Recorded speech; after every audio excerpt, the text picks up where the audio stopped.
You been watching any of this Charlie Kirk trial with this Tyler Uh, Robinson? yeah, some of it. I watched the little excerpt on the trial where, um, what was it? They said, so who got the footage? And they said, oh, it's a compilation of footages. It's not necessarily one source. And they're like, okay, well, who made this? And are they willing to testify? No, they're not willing to testify. Uh, and it's not just one source.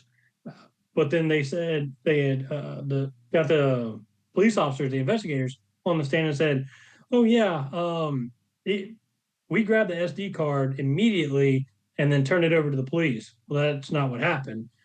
They gave the SD card or the footage to the police like days later, but the cops testified that they had it immediately. So what are you thinking? So, well, I don't know, man. They're throwing so much at this like trying to make it seem like that there's a bigger conspiracy behind it. I don't see it. Yeah. So what was his name? His trans boyfriend Lance. I've got it written down here somewhere. That was Lance Twiggs. So did you see any of his testimony yesterday? No, I have not. So he was testifying yesterday, and then you had they had read his text messages that Tyler Robinson was texting him during the event. So they read all. They took the screenshots. Lance Twiggs turned his phone over.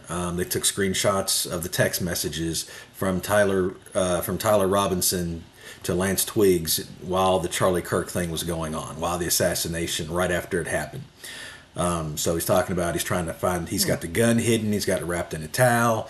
The cops are sitting there watching close to it, and then he can't find his gun, and he has to leave it behind. He's talking about the bullets he engraved, but more importantly, is he at the very beginning of this text he tells him, "Hey, check under the keyboard," and he looks under the keyboard, and there's a note there, and that's where he says, I've got the opportunity to take out Charlie Kirk. I'm going to take it. So he says, and he asked him in the exchange, "Did you do it?" And he says, "Yes, I did do it." And then talks about his grandfather's gun being enough to do what it did to Charlie Kirk. So I've got the whole text thing there, and I'm gonna maybe put that in here if anybody wants to listen to it or do a separate video on it. But I mean, Tyler Robinson admits he leaves a note behind saying he was going to do it, and then in the text exchange, he admits to doing it, and it's kind of a joke to him doing it too. There was no remorse. He didn't feel upset. He didn't feel like, oh no, I've taken somebody's life. I've done this. It was completely, he was just completely like a psychopath, completely calm the entire time. It's like, it'll take me a while to get home, and yeah. So I think he's guilty as all get out. But don't you think that it's kind of convenient that I don't know, that there are these questions that are popping up mid trial right now? I know it's the prosecution, I mean, the defense just trying to throw anything they can. Even though they've got a confession, why is there so much to do? Shouldn't it be open shut? Boom, he did it. He admitted to it. Why do you think that there's so much extra going on? And whether or not he was there, whether or not he was the one, whether or not it was a explosive. The mic supposedly was an explosive. Why do you Yeah, think all these theories are coming out now? Why is it just not black and white, open shut? He did it. He confessed. We found the gun. I think the only other thing that I want you to respond to is what about the ballistics? Didn't the ballistics not match from the bullet to the gun? okay. So I've not seen the ballistics report, so I can't speak to that. I'd have to look into that. The microphone exploding. So if you watch the actual footage, and you've got to remember the camera footage, it's shot in frames, right? So Mm-hmm. when you try to freeze it, and then you get to the next frame, there's a little section that's always missing, right? That's why you see something move from here to here. You miss the in between on everything's a frame, right? Nothing's Right. actually catching every single detail. But I seen a video the other day, and I've got it on here, and I'm not going to show it because it's graphic. Charlie sitting in the chair right when the gunshot goes off, and they say, "Oh, the microphone, which is on his right side, up here, right, is where the Mm-hmm. microphone's at." And someone trying to say it exploded. Well, there's a couple problems with that. One, there's no explosion seen on camera. Nobody's seen an explosion. Not only that, when Charlie falls over, his shirt is not burnt. There's no hole in the right side of his shirt. There's nothing that shows an explosion. And when you slow the footage down, you see an opening in the left side of Charlie's neck turns red, where the bullet enters his neck. So you actually see red right here on his neck open up Right. in that frame. So the first wound that's ever seen on camera is here, and then you see the blood flowing out. So nothing is ever seen when he falls over. There's nothing ever on this right side from an explosion, right? There's no, Right. because if it's strong enough to go into the body, then it's what's it gonna do to a cotton shirt? So Stain it immediately. yeah, and plus, and that's another great point. There's no blood on the right side of his shirt when he falls over. All the footage of it, Wasn't it's there only on something the left about side. also maybe not it being an explosion or explosive, but um, a projectile coming from his microphone? But see, that still doesn't make sense either because going from here, how does it hit that side? Yeah, because it In hits other the words, left side of his neck, clearly open. Right here, you can see yeah, the and wound everything was open over up. here. Yeah, and then the microphone is over here. So how does it?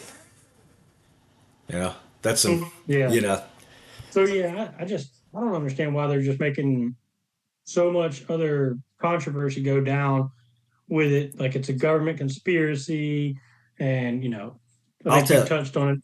I'll tell you why. Yeah. So first off, Charlie Kirk meant a lot to a lot of people. When someone in a position of power and stature gets taken out, the first thing you always look for is their enemies, right? Who wanted him dead, who didn't like him.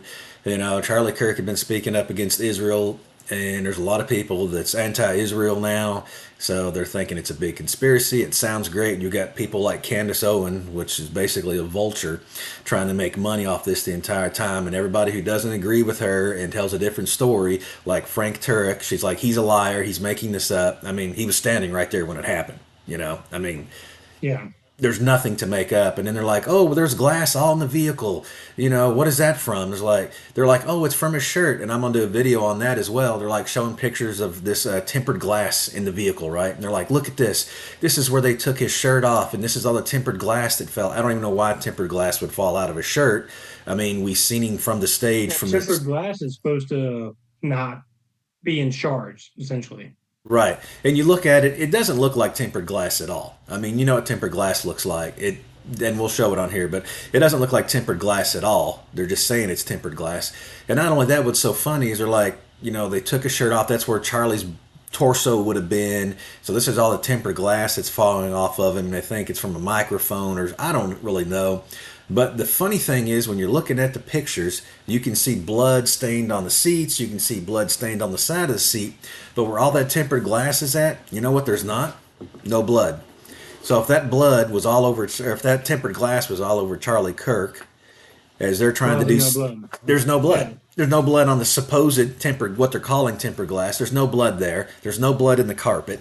I mean, if it was an explosion or a bullet, I mean, he's bleeding out. There's blood all over the seats. There's blood all over clothes they talk about. Frank Turk's covered him. Everybody's covered in blood except for where this tempered glass is at. There's no blood. So, Right. I mean, it sounds great. I mean, she's made millions of dollars off this, calling everybody a liar. One week it's this guy, next week it's this girl coming after everybody. I think it's just sad. And I mean, as much as people want it to be some big conspiracy, man, I think it's just a psycho. That's why the defense has not brought Yeah. any of this up. I mean, they're going to trial just like everything else. There's no evidence for any of this for them to defend, and he's not a patsy. I mean, he's not working for the CIA or the FBI or the Israeli government or anything like that. He's just a kid. The media indoctrines a lot of children, and they don't realize that what they're saying, the rhetoric that they're spewing at times, really does affect these kids that are so impressionable at this age. Like I told you, my kids, at their high school, they've gone through kind of similar things where, you know, they feel like they're supposed to be a certain way or a certain type because the media says so. Right. Well, you seen the thing with Platter running up there in, was it Maine? trying to take over. I Yeah. believe it's Susan Collins' seat. Is that correct? I may be wrong on that, but he has this troubled background. He actually has a Nazi tattoo, and he had it for a long time. And they Well, let that's that fantastic. exactly, and the media let that go. And then a woman accused him of sexual assault or rape, and then the media wanted to ignore that because she was a Republican. And then another woman come out and said, "Hey, it wasn't. It's true. He assaulted me as well." So now he dropped out of the race, and it is so funny. And what was it on Joe Scarborough, Minka Stinka, whatever you want to call her, was all Yeah. anytime there's a Republican that gets accused of this, she's like, believe all women. But the first thing she said when the woman come out that she'd been sexually assaulted or raped, the first thing she said was, "Well, is there any evidence?" That was the first thing she said. It was like, yeah, the media always comes down on party lines, regardless of who it is. It's always on party lines, every time. And I mean, I've said this before, I think that, the party system is just, it's meant to divide a country. I don't think that there's any two ways to slice it. I mean, you can have different beliefs, but at the end of the day, shouldn't we have the one common goal? I mean, Well, you would think so, but the people are so divided on the main issues anymore. I mean, now you're getting down to socialism and communism, you know, and it's like you never thought that would be you'd have a party that's leaning that way, like with Mondami, and he's finding out the hard way that all these socialist policies are not working. There's got to be a tax base for it. There's really no such thing as socialism without a tax base. And once socialism takes over, the tax base is gone. And then what do you do? You end up like Cuba. right, I mean, it's never worked. I mean, there's not a civilization where it's ever worked because the premises is that everybody who's capable of working will work, and everybody will take care of everybody who's not capable of working. Well, the problem is the majority of people don't want to work anymore, and they want to be taken care of, and they're fully capable of working. So that's why they support socialism, is they think somebody else is going to work and take care of them. And with our government programs, spending the majority of our budget on these government programs, that's exactly what happens. right. Eventually they run out. Yeah, I mean, we spend it's crazy. I think we spend like 51, 52% of our budget on welfare social programs. And I'm not saying they're Yeah, not needed, and I'm not saying that there shouldn't be some, but if you're an able body, there's no reason why you're not working. right. And that's where the line gets crossed a lot, is because you don't have that clear separation. And then when you do try and pass a bill, which Trump tried to pass a bill, when you do try and pass that, it ends up being, oh, well, you're taking my benefits away. Well, are you able to go to work? Yeah. Okay, then why do you need the government to take care of you? Yeah, why do I You have to? know, Why am I responsible to go to work and you're not responsible to go to work? right. Yep, 100%. And there's no difference. And I've been watching these clips and stuff. These people throwing a fit because their food stamps won't pay for candy and sodas and stuff. It's supplementary. It's for food. It's for nutrition. It's not a whatever you want to buy list. That's my money. Right. You're taking my money, your money, and giving it to someone to buy Snickers bars and Kool Aid and whatever. It's like that's not what that's for. It's for food to support the family, not for junk food, not for chips. I'm sorry, you don't get to live off the taxpayers. This is to make sure that you're But fed. unfortunately, that's how the system is set up. It is. You're Unfortunately. absolutely right. It's just for food so you don't starve. It's like, being in prison. Bologna sandwiches and bread. That's all you need. As long as you're surviving, that's what it's there No, for. shit.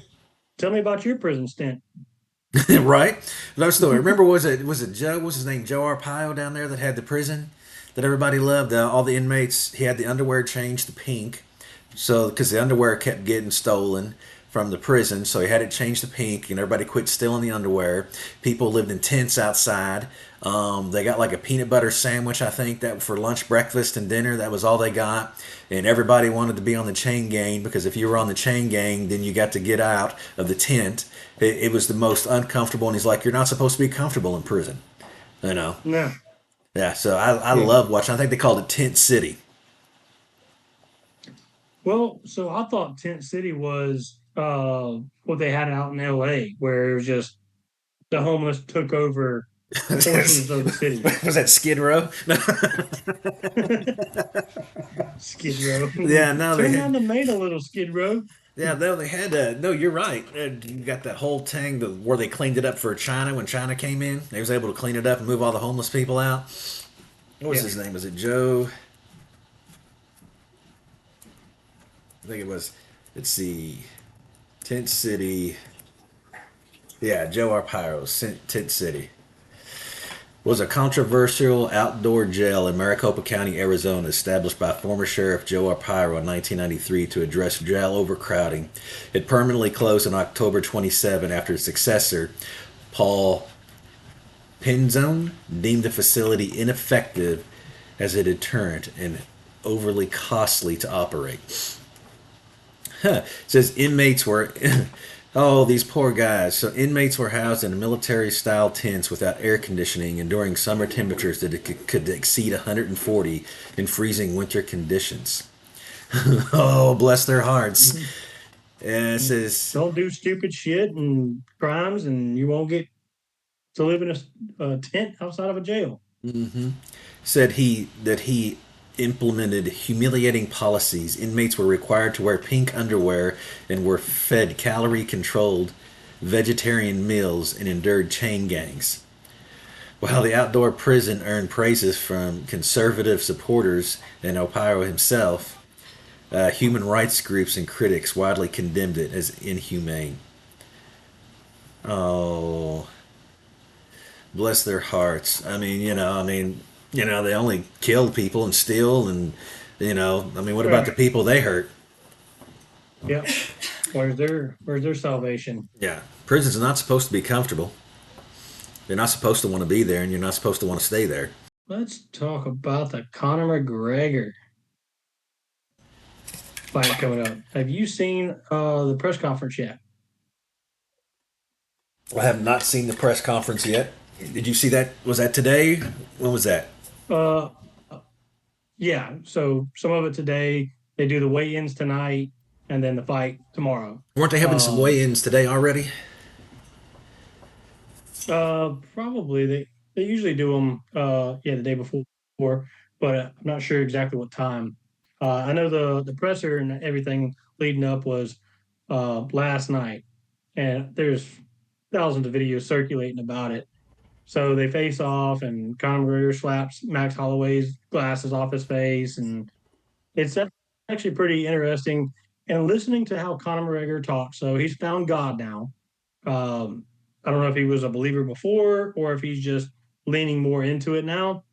Um, but you hear his his demeanor now versus when he was like on the top, and it's almost like he's fighting that urge to be the arrogant guy. He's still arrogant, but he's not as deep, dark, and hungry. I feel like as he used to be. Well, no, he's gotten older, and that's just part of growing up. That arrogance and that cockiness kind of wanes down a little bit, especially when you've been at the top, and then you've been injured and you're sitting around, and dude, he's living in the lap of luxury, so that takes a little bit, Oh, absolutely. takes a little bit of your So that's edge off. interesting. It's an interesting point. So this fight camp, he actually moved a cot into the gym and has been living out of the gym. So he said, I don't have to sit in traffic. I don't have to deal with any nonsense during this training camp. I am solely focused on, I have to cross the mats to go anywhere outside of the gym. So I'm going to concentrate, I've got to train before I can go out every single day. So he's tuned out everything. But my biggest thing with that is like not the training part, more so with him just he's trying to be more reserved. He says he's a changed man. He found God and he's a family man now. But is he really? Or is that just a shtick? Or is it that, he knows he's gonna sell this fight and he can't come out as boring and oh, I just love God, love my family, and I just want to be a regular guy now. That's not what made him popular. That's not what made him all the millions of dollars. What made him all the millions of dollars was him talking all that shit, was him degrading people and making them feel lesser than him, even when he didn't have that money. Yeah. So I think now, like you said, when he first come out, you've got to make a name for yourself. And he's a kid when he wins, let's be honest. And he's aggressive and he's hungry. Like you said, he's got to tune this stuff out now. Before, when he was first coming up, there was nothing to tune out, you know. Right. So, that tells you right there his lifestyle's completely changed. Fighters scrapping from the bottom, there's nothing to tune out. They are focused. So, he has to now learn how to refocus and try to focus because he's not that kid anymore who's got that one track mind. Like you said, he's got family, he's working on his relationship with God, but he's still got to sell seats, right? He's still got to be a little entertaining.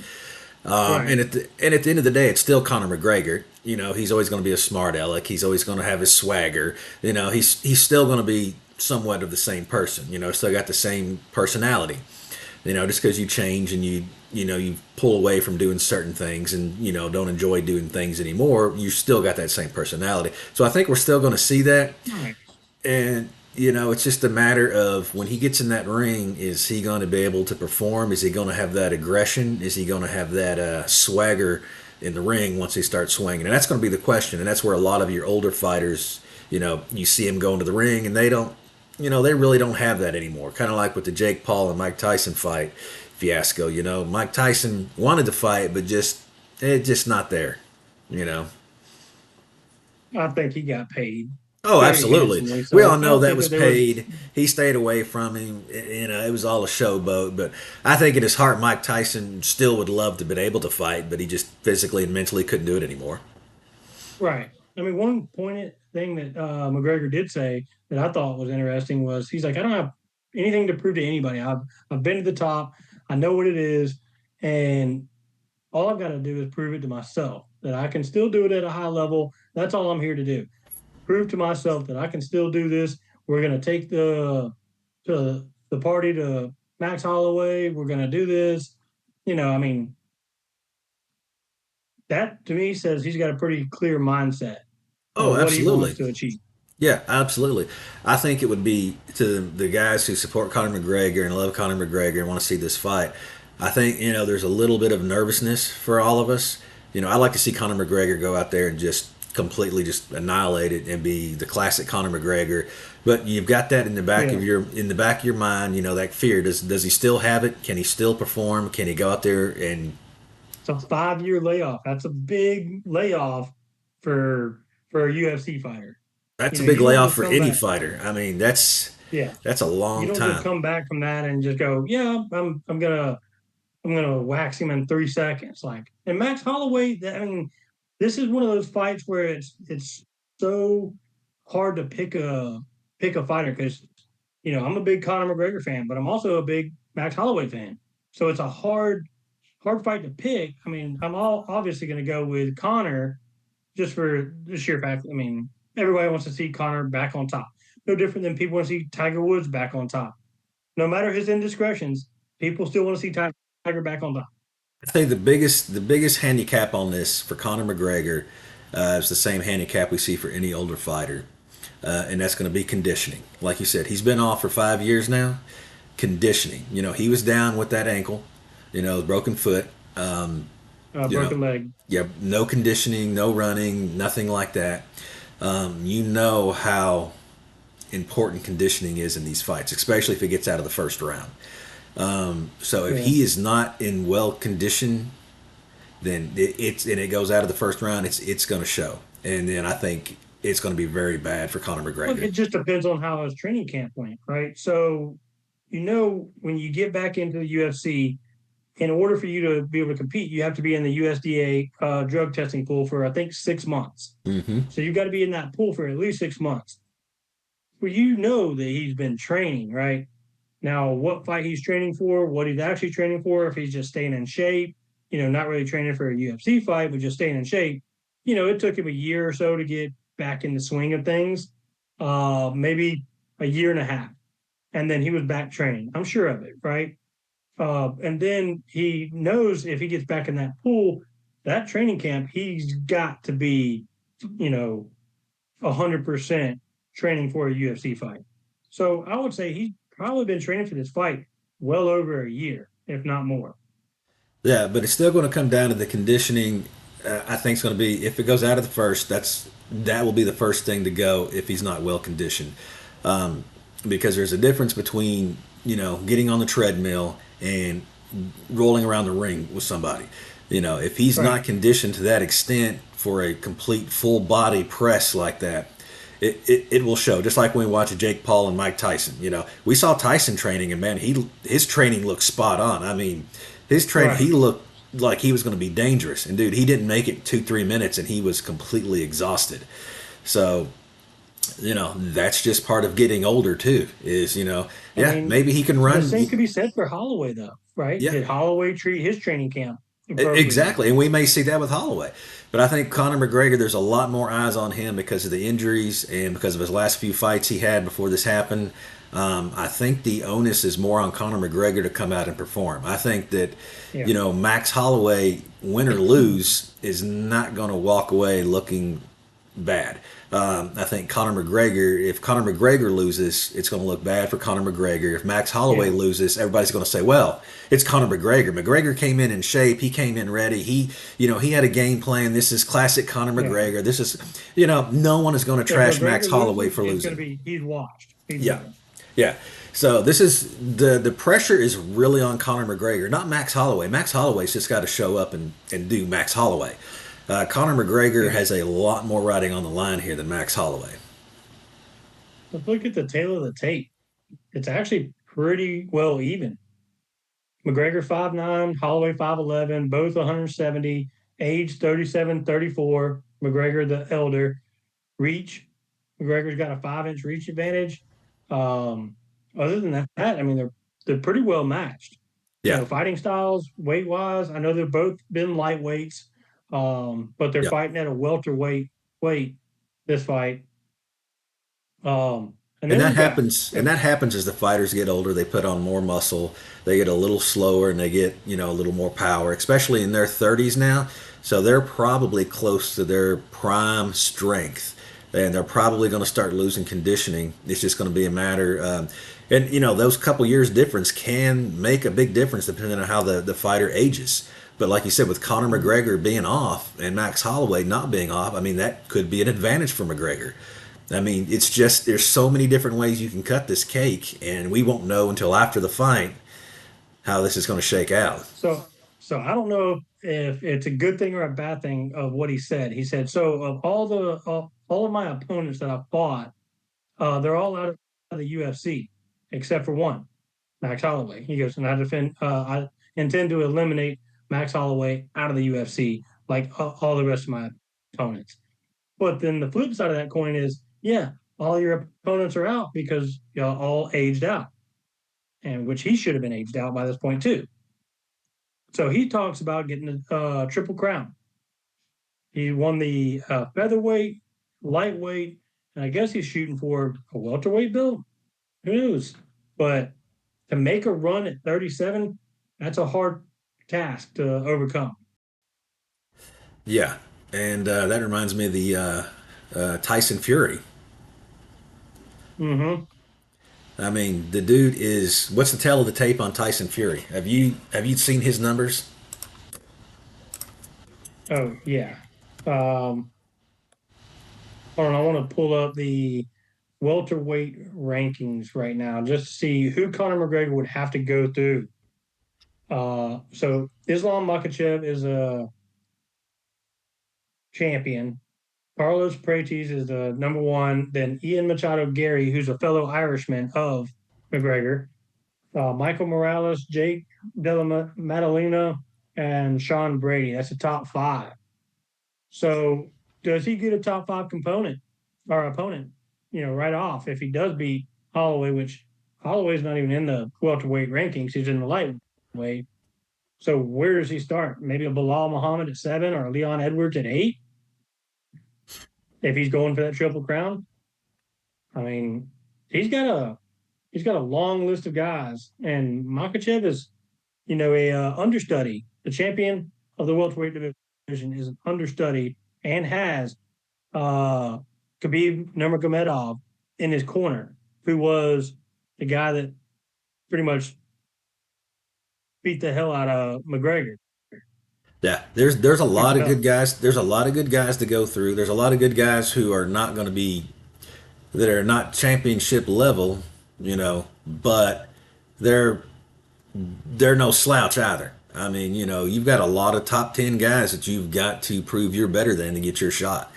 And just Right. because you've got a name, no, he's still going to have to go through a few fights to, you know, he's going to have to fight at least a couple of them to show that he's worth taking that shot. And I don't think they'll just throw him in there and let him go right at it. But then again, they may. He So, still fights. absolutely. So, check this out. Tyson Fury, right? 37 years old. Tyson Fury has a record of 35 and 2, 24 KOs. Dude, this is extraordinary. His height is 6'9", and his reach is Good 80. dude. His reach is 85 inches. Jeez. Yeah. His weight. Let's pull up his weight here.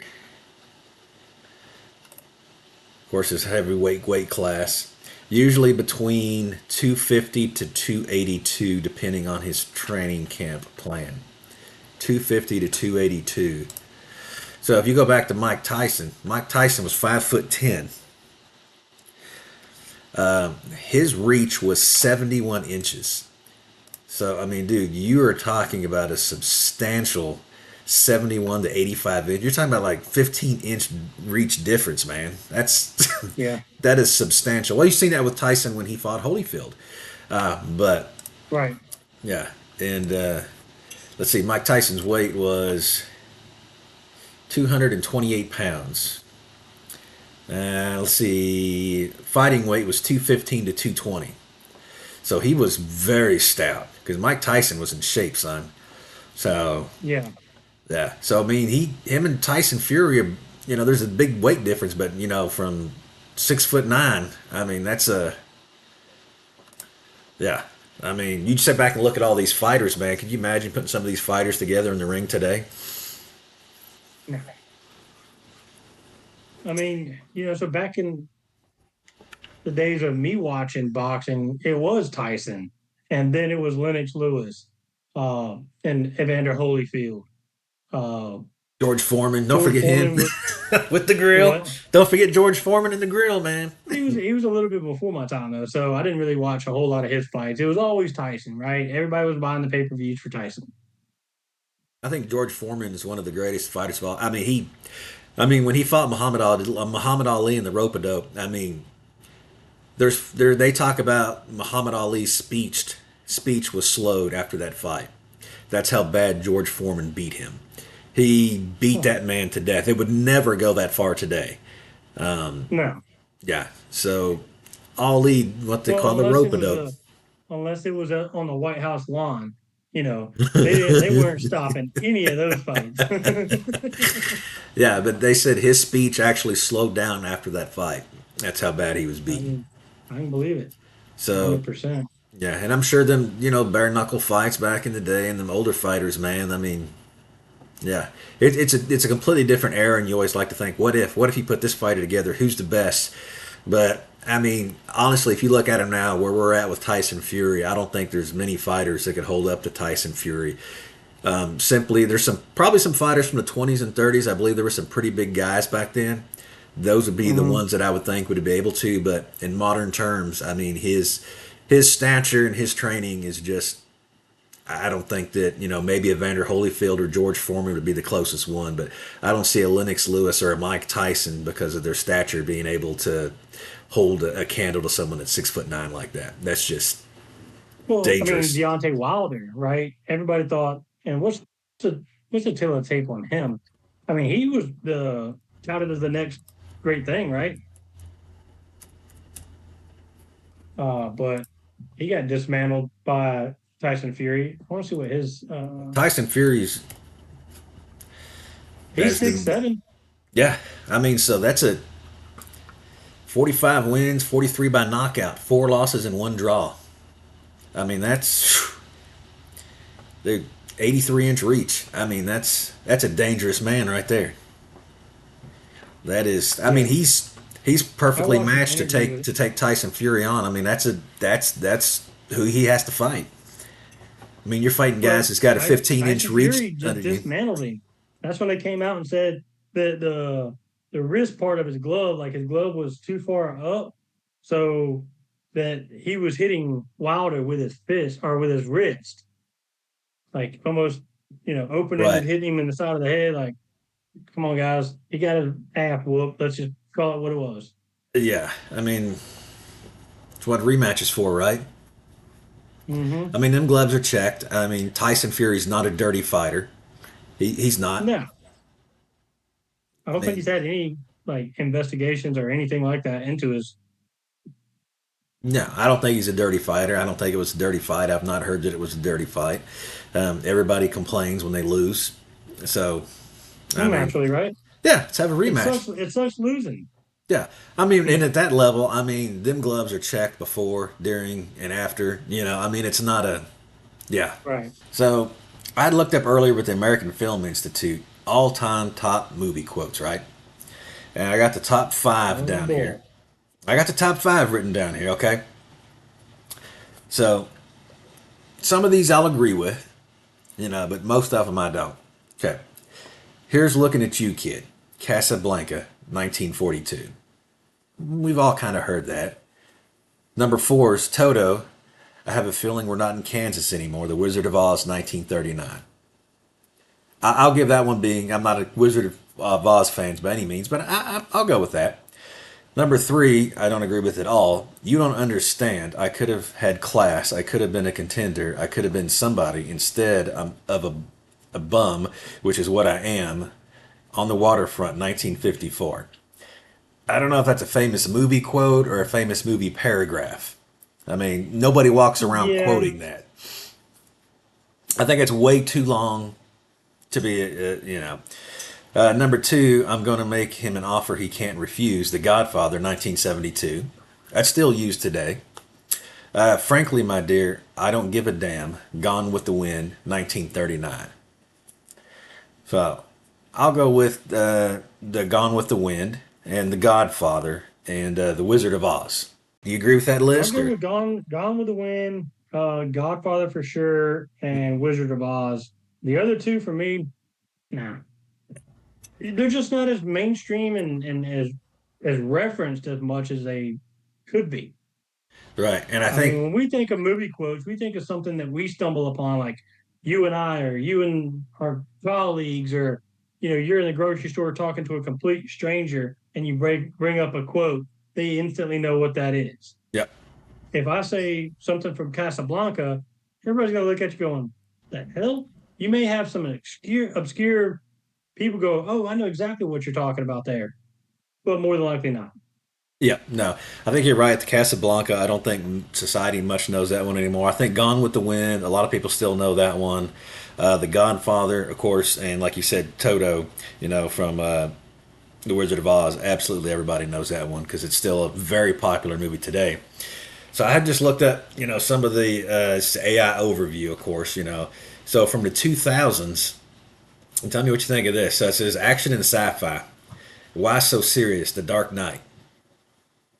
Yeah, I think that a lot of Okay. people know that one. The Gladiator. Are you entertained?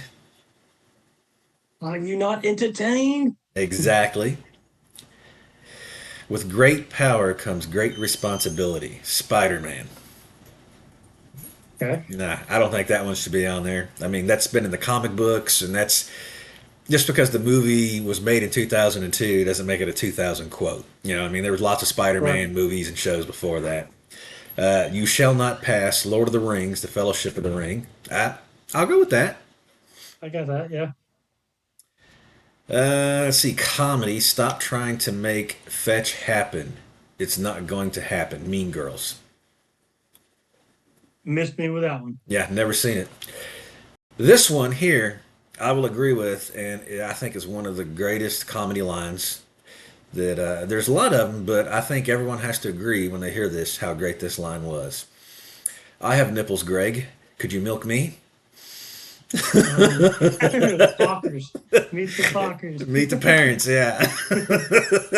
Yep. And this one here's another great one. If you can dodge a wrench, you can dodge a dodgeball. Dodgeball. Yep. And this one here, not so much. But what is this? A center for ants? Zoolander? What was the coach's name in dodgeball? Hold on. Before you go on to the next one. What was the coach's name in Captain O'Houlihan or something? Patches Patches O'Houlihan. O'Houlihan. Yeah. All Yep. Yep. Yep. right, what else? What was the other one you got? What is this? A center for ants? Zoolander. Oh yeah. God, that was such a weird movie. It started off really strong with the gas station scene. I really love that. And the dude, they're spraying each other with gasoline, and then the dude lights a cigarette, and they're gone. Yep. And I'm just gonna. Another good one from Dodgeball was nobody makes me bleed my own blood.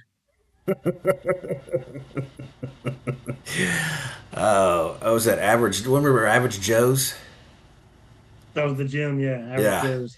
And I love the Yeah. the ad. He said the Ben Stiller ad. He goes, "We're better than you, and we know it." It's like Yeah. I'm not even going to get into the romance and animation. That's like, ugh. So So let's yeah. so the cult classics didn't even make the list. No, you've got to get they go further down. So I'm gonna see what pops up in the 1990s. What it pulls up. And I think some of these have stood the test of time from the 90s. The greatest, this is 1990s greatest hits, right? All right, let's see if you can get these. Life is like a box of chocolates. You never know what you're going to get. Forrest Gump,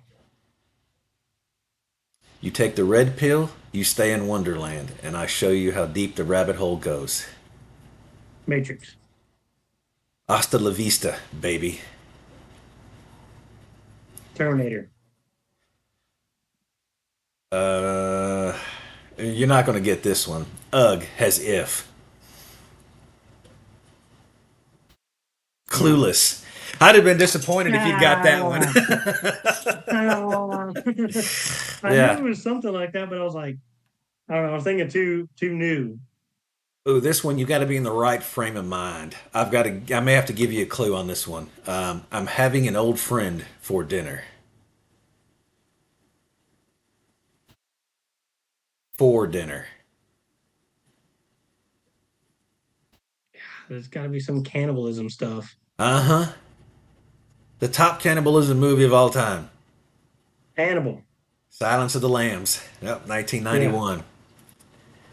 You had me at hello. Oh, when Harry met Sally. No, Jerry Maguire. I'd have never got that one either. That's right. Yeah, I should have known that one. Damn it. Uh oh. Oh, dude. Oh.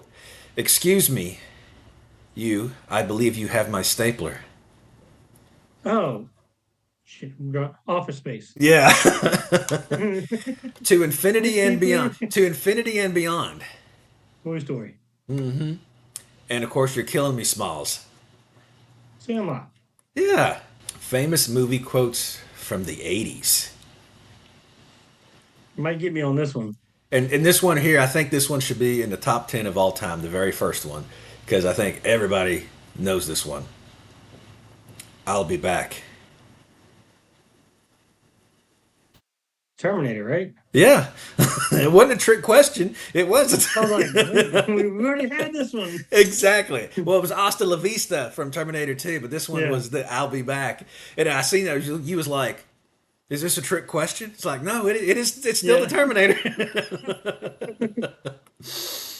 Life So moves was that pretty. Judgment Day? That was Terminator 2 Judgment Day. Yes. Yep. So that was, we actually had that movie. Funny story. Had that movie from Blockbuster and we never returned it. So we had it forever in the Blockbuster case and everything. We'd have all these other VHSs on the rack, but there was just like one that stuck out as Blockbuster. And it was VHS. Uh-huh. That's a collector's items now if you got it, Oh, that's long gone. right? Because there's still what one blockbuster left. I thought I heard something about that, but I think it closed like a year ago. I have to look that up. I don't think there is any left. There. And here's another one. The next one I thought was going to be. Oh, hold on. Yeah, I got Bend, it. Oregon. It's still left in Bend, Oregon. That's cool, man. I got to go to Bend, Oregon now. Right? So, excuse me. Check this one out. I don't know if you'll get this one. Life moves pretty fast. If you don't stop and look around once in a while, you could miss it. I know that quote. I just can't think And of the I'll tell movie. you, that is probably the worst quote from that movie. It is not the quote that anybody knows by any stretch of the imagination. That's from Ferris Bueller's Day Off. That is not the quote that is quoted from that movie. Bueller, No. Bueller, Bueller, Bueller. That is Bueller. that's the quote. That's the quote that everybody knows from that movie. Not that. So, and I thought this one should probably be in the top 10 of all time. Say hello to my little friend. Scarface. Absolutely. I'll have what she's having. When Harry Drawing met a blank. Sally. I knew it. Yep. Okay. May the force be with you. Star Wars. I think that one should probably be in the top 10. Yeah. Ugh. Nobody puts baby in a corner. Uh, hold on. Oh, don't act Damn, like I you was don't gonna know say, it. Don't act like you yeah. don't know it. Uh, Dirty Dancing. There you go. I Uh, almost came out of my mouth with grease, and I was like, wait, hold on, no, it's not good. wax on, wax off. Mr. Miyagi, Karate Kid. Yep. Where we're going, we don't need roads. Mm. I didn't know it. And I kicked myself when I I want to read say it. like Mad Max or something, but Back to the Future. damn it. Yep. Yeah, like when I read it, I was like, I should have known that. I feel the need for speed. Top Gun. Oh, yeah. I only see it now. Gotcha. All right. Yeah.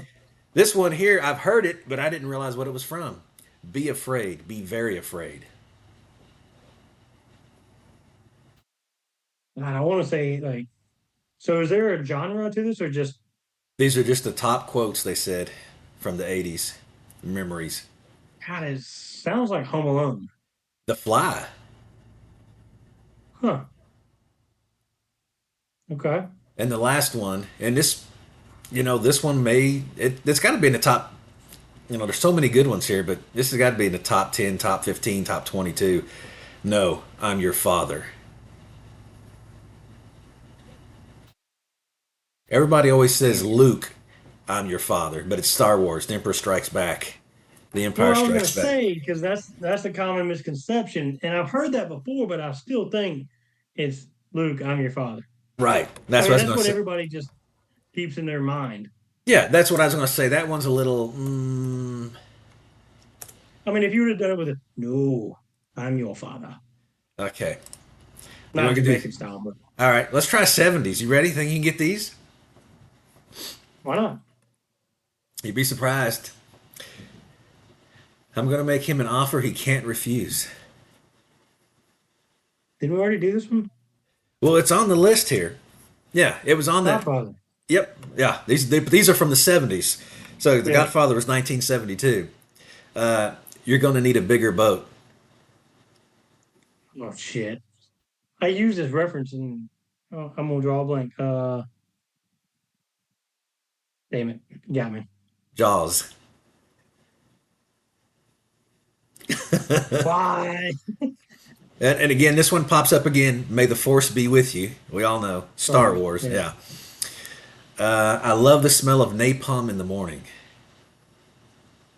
Hello Vietnam or Good Morning Vietnam. Apocalypse Now. That was what Martin Sheen was in that. Okay. Um, you talking to me?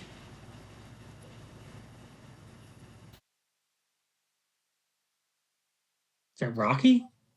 No, it's oh my gosh, I can see his face. Robert De Niro. You talking to me? You talking to me? Heat, Taxi. Taxi. Okay. Um, I'm mad as hell, and I'm not going to take it anymore. I know that quote, but I didn't know what it was. Or the name of the movie was from.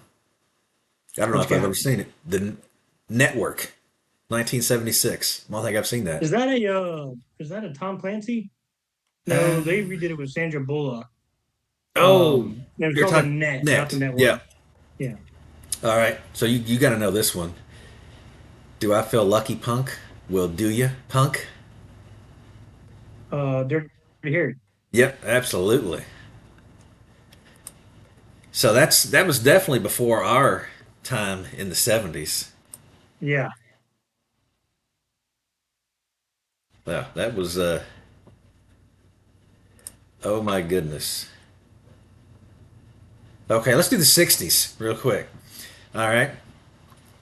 Yeah. I'm not gonna get any of these. Bond. James Bond. Kind of gives it away. But Well, I'll give you one better. It's probably with Sean Connery. yeah, 1962's Doctor No. Oh, these are getting a And little who was the Bond? ooh. I would say Sean Connery or maybe it's Roger Moore. It was Sean Connery. Ooh, at least I got something. Right? All right. All right. A martini shaken, not stirred. Goldfinger, 1964. Now they're getting into the exact James Bond movie, and it's like, I know that it's from James Bond, but I couldn't tell you what movie it was from. The Right. exact movie. See, gentlemen, you can't fight in here. This is a war room. Doctor Strangeglove, 1964. Oh, okay. This one here makes sense. I know the movie. Mrs. Robinson, you're trying to seduce me, aren't you? The Graduate. You got it. You got it. Oh, what we've got here is failure to communicate. What we have here is a failure to communicate. Cool Hand Luke. Uh, yeah. Oh, this is a good one. They call me Mr. Tibbs in the heat of the night. That was a TV show. There was a movie. Was it? Mm-hmm. I remember my grandmother used to always watch In the Heat of the Night. We watched that and Murder She Wrote. With was it Carol? Um, what was his name? Was it Carol? What was his name? Yeah, it was Carol something.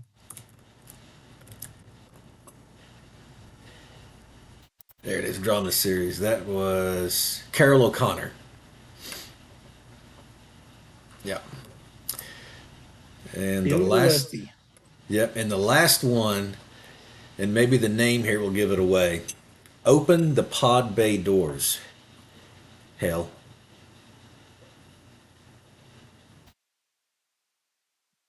Well, it's got to be like Star Trek or Star Wars. close. 2001: A Space Odyssey, 1968. Hmm. So you did better than you thought. But I got one. And I don't even know why I got that one because I mean, I know why because I had that movie. Well, I think dude, my mom had, the James Bond ones were a setup. They were, you yeah. know. But you got The Graduate. You know that was a pretty good one. So I got that movie and, or did I get the books? I either got the books or the movies from that movie and The Natural. Oh, Robert Redford. Uh huh. Yep. Baseball movie. Yeah. I don't know why I got both of those movies. I don't know. I might have been at a yard sale or something. You have Field of Dreams. Oh, of course. If you didn't have Field of Dreams, and what were you really doing?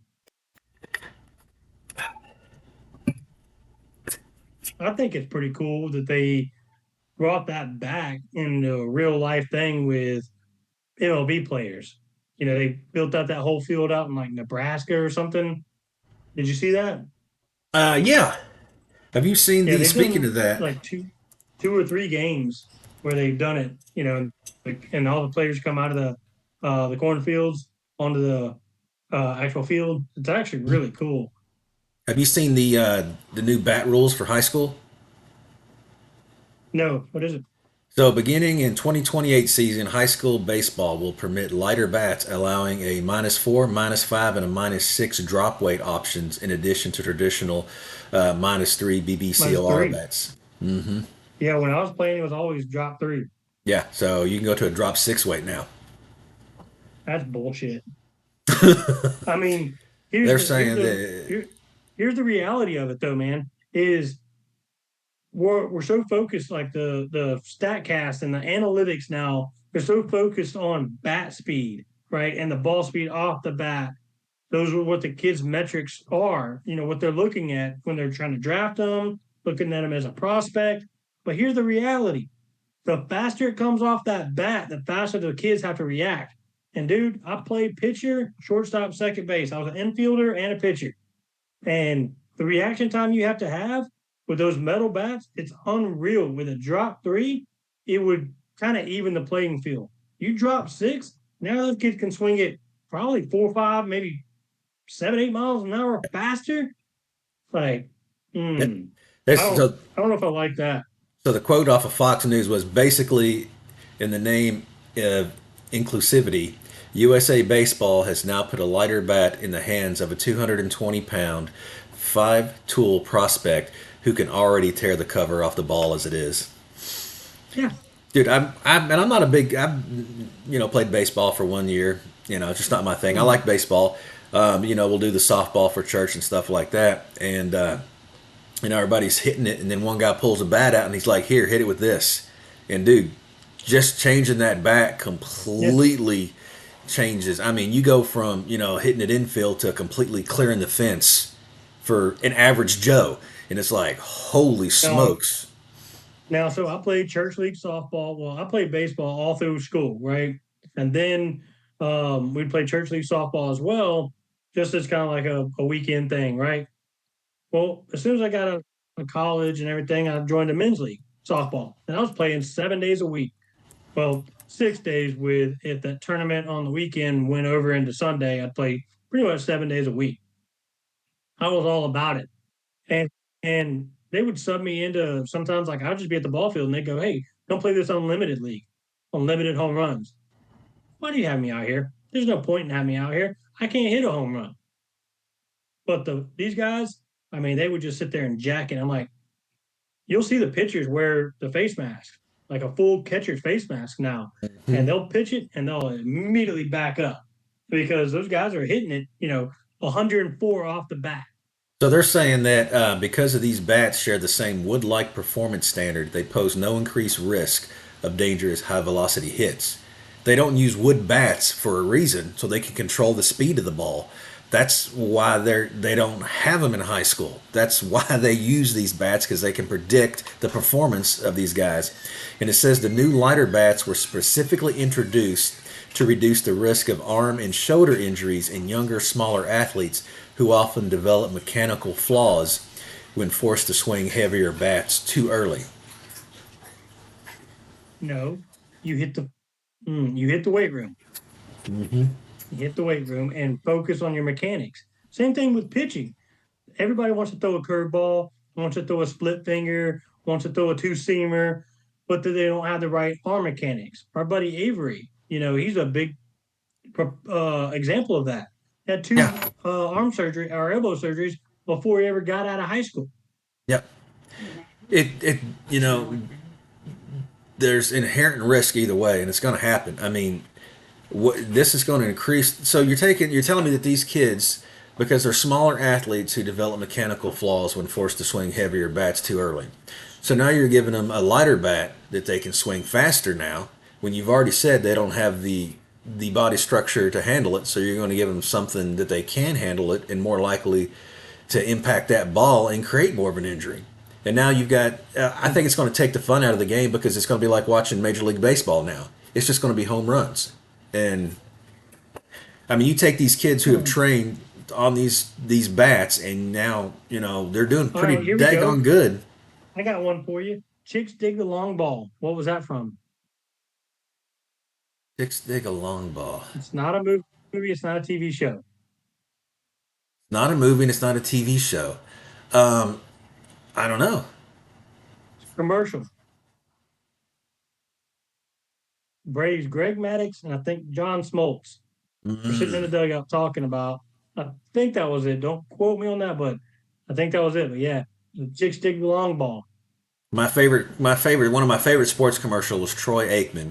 He's in a convenience store, and the guy's like, "Oh, you're Troy Aikman, winner of da da da," and he goes, "Yeah, I don't like to dwell on the past," and he goes, "I get it," and then his phone rings, and it's like, "Troy Aikman, greatest quarterback, winner," and he's like, "I like to dwell on the past," and he's like, "Yeah, I get it," you know. Yeah. So it was Glavin and Maddox, Lavin and Maddox. 1999 Nike commercial. See, what ended baseball for me was the strike. I was collecting baseball cards and all that, and they had the strike. And then the other thing that ruined it for me was when they started coming out with the foil cards, and the baseball cards got to be too expensive. And you were buying a pack of baseball cards for $10, $15 to get 5, 6 cards, and it completely destroyed the baseball card market. The strike destroyed everybody watching baseball, and yeah, that was what happened with me. I ended up having all these baseball cards that were worth nothing. Who was that? I can't read that name. Ronald Acuna Jr., the superstar for the Braves. Don't know him. That card's probably worth about $500 to $1,000. What? So now they got these. So these are like little jersey patches. Yeah. See, and how much is that card worth? That one is Aristides Aquino, probably $100. See, and how much did the? I mean, let's be serious. How much did the packages cost? How much do you have to spend to get those cards? So it just depends. Depends on the.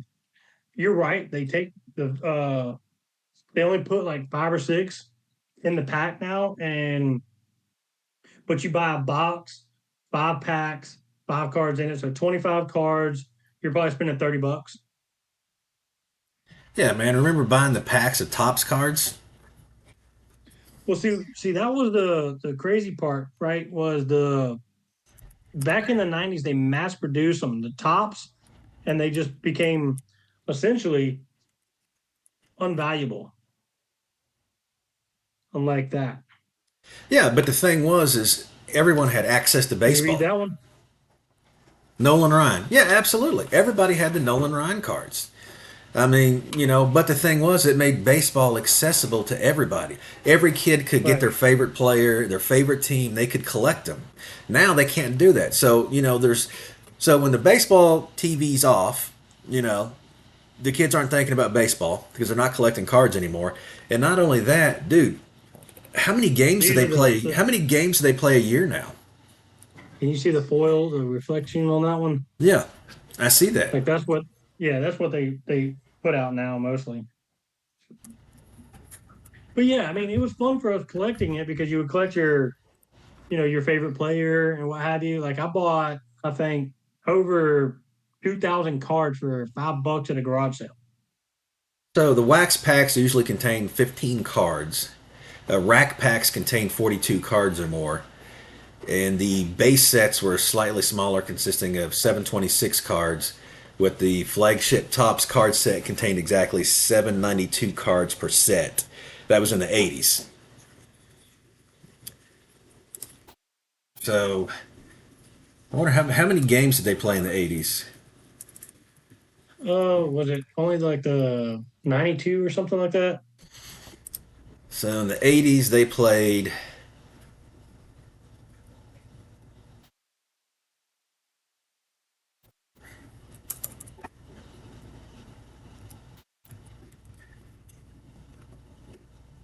162 games per team in the 1980s. Yeah, so it was 19 before 1961. Both American and National League played 154 games, and they increased it to 162.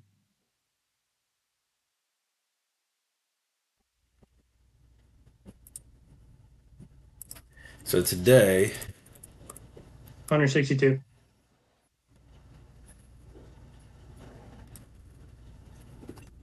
that's a lot of games to play, man. That is a lot of It games is. to play. They talked about it, but at the same time, you got to understand. I think it's a lot. It's a grueling season. However, to get the average, because you got all these teams, but you've got to play them multiple times, right? To get the lay of the land on who's the best of the best. If you don't have that, because you have 5 to 6 starting pitchers on a team, right? So in order for, say, the Braves play the Mets, in And order then for that's in 6 months. what? The season's 6 months long. Yeah, I have a lot of friends that went on to play college ball that dropped out because they train you even in high school into college. You only get like 1 month off. Dude, that's If you're 27. not, That's 27 games a month. yeah, if you're not in like in tune with it and you don't want to be a pro baseball player, they'll weed you out in high school and college because you're either in off season training, weight training, off season, all these things. You really only have 1 month, maybe two tops out of the year where you're not doing something. The season Yeah, may only be that's 6 months probably long. that's probably between Thanksgiving and Christmas. That and like you get like a few weeks in the summer to not have to do anything. Or you have to have Tommy John surgery, or you tear an ACL, then you get some time off. Yep. Again, But my favorite player, I don't know if there's a documentary. If you've not seen it, I'd highly suggest you see it. I believe it's called Finding Nolan. I had not. I believe that's the name of it. Let me double check here.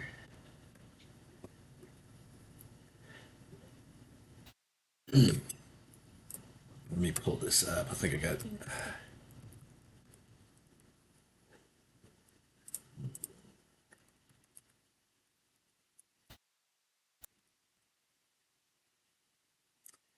I think it's Facing Nolan. It's on Netflix. Okay. Facing Nolan 2022. Dude, that's an amazing documentary on Nolan Ryan. His wife got him to stay. He didn't want to stay in it. He, the older he got, the better he got. He threw his best pitches in his 40s. He had his best games in his 40s, and he was the Yeah. exception to the rule. The older he got, and it was just amazing to see him in there that long and the respect everybody had. It's a really great movie. If you haven't seen it, man, you love baseball. Facing Nolan the documentary is really well done, really well done. And a point that I'll check it out. A point that you just made there about, he got better as he got older because he was probably in that era, or he was in that era where velocity wasn't what they were looking for. They were looking for command, control, pitch selection, more so than they were looking for. Can you blow the radar up at 104, right? And they go into a lot of that nowadays, talking to kids like, hey, it's not about speed, it's about command. Now, of course, everybody wants to throw 104 miles an hour, but what you're seeing is a lot of guys going from single A, bypassing double A, triple A, going straight to the majors because they can hit the radar gun at 99, 100 miles an hour, but it's putting everybody in jeopardy because as a batter, I don't know if you ever sat into a batter's box or a pitching cage, batting cage, and saw a 100-mile-an-hour fastball. I saw a 95, 96-mile-an-hour fastball at my buddy's place, and you have a split second to react. So as a professional, you're going in there going, all right, this guy can throw gas. I've got to either count on, it's going to be high, low, in, out, or it's a curveball to change up something off speed. You're not thinking, hey, this guy doesn't know what the hell he's doing, and that ball could be coming at my head. So you're starting to see a lot of players, like batters, get really upset at the fact that you got a guy that is 19, 20 years old, can throw 100 miles an hour, but he has no freaking idea where the ball is going.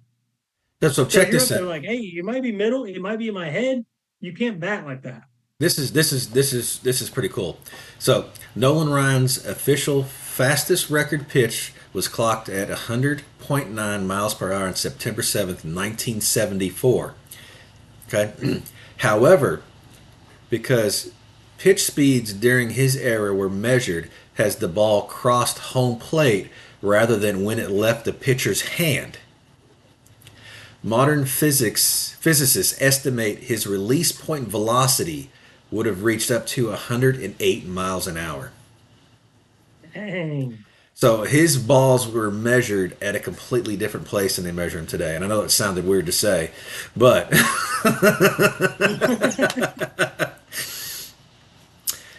yeah, on Memorial Sunday, while pitching for the California Angels, Ryan uncorked a record breaking fastball with the ninth inning against the Chicago White Sox.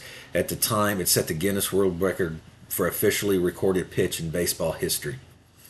The radar technology used in the 70s recorded speeds about 10 feet in front of home plate, meaning the baseball had already lost a significant amount of its velocity due to air resistance by the time it was measured. In the documentary Fastball, researchers calculate that after adjusting for its distance and wind resistance, a 100.9 mile per hour reading at the plate would have translated roughly to 108 miles an hour right out of the hand, putting him in the same top tier or even exceeding modern velocity records. Dude, And when did he do that? At what age? 1974.